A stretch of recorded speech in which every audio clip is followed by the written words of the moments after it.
Right now, nearly 900 million residential real estate changes hands in Soweto every single year. A massive portion of that market activity comes from young professionals.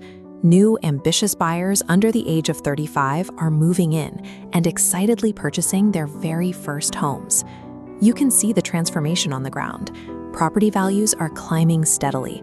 Older structures are making way for contemporary developments, complete with modern solar setups and upgraded infrastructure. Today, this area is a formidable engine for individual wealth creation. But looking at these quiet suburban streets, you would hardly guess that a century ago, the legal right to own a home here was entirely prohibited. When the foundations of Soweto were laid over 120 years ago, the settlement was engineered specifically to ensure that the people living there could never build equity. The original relocation started in 1904. Following an outbreak of bubonic plague in Johannesburg, Black residents living in the Brickfields neighborhood were forcibly moved 25 kilometers away to an area called Klipsbroek. The government designated this as a temporary health measure. They placed the settlement on highly undesirable land, building parts of it directly adjacent to a massive rubbish dump. Yet, the relocation became permanent. So how did a community confined to an isolated refuse camp manage to build the financial leverage required to create one of South Africa's most active real estate markets? To understand what happened in Soweto, we have to look at Sophiatown. It was a rare exception in the country, a thriving urban center where Black South Africans legally held title deeds to their properties. Starting in 1955, the state moved to eliminate that financial independence.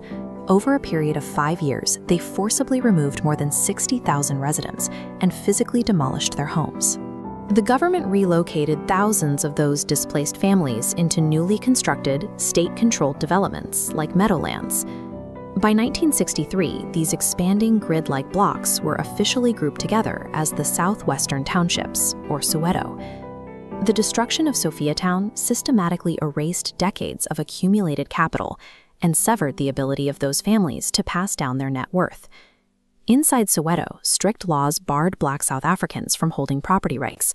Families lived in state-built houses, paying rent to the government for decades. Even if they expanded the house or maintained it perfectly, they remained permanent tenants. This diagram compares the systems. On the left, a mortgage builds equity. On the right, the Soweto rental model drains capital. Over 10 years, the homeowner captures appreciation, while the renter remains stagnant. Ultimately, equity transfers generations, but the rental line hits a legal barrier.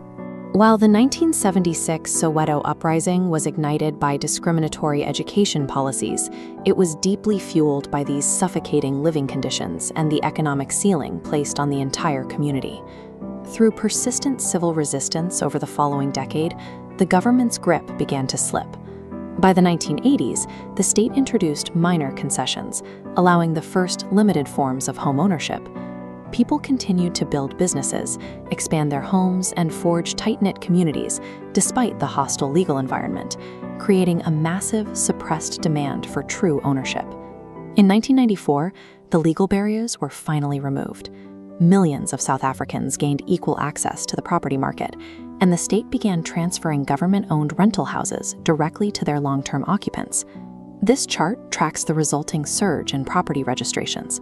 Starting from 83,000 properties in 1994, the legal issuance of title deeds caused a massive spike. Today, that number has more than doubled, crossing 186,000 registered homes. With physical documents in hand, residents finally possessed collateral. They could access traditional bank financing, buy, sell, and upgrade, pushing the local market to nearly R1 billion in annual transactions. Capital began flowing locally. Commercial corridors like Vilakazi Street transformed into international tourist hubs, surrounded by neighborhoods filled with improved homes and active community spaces.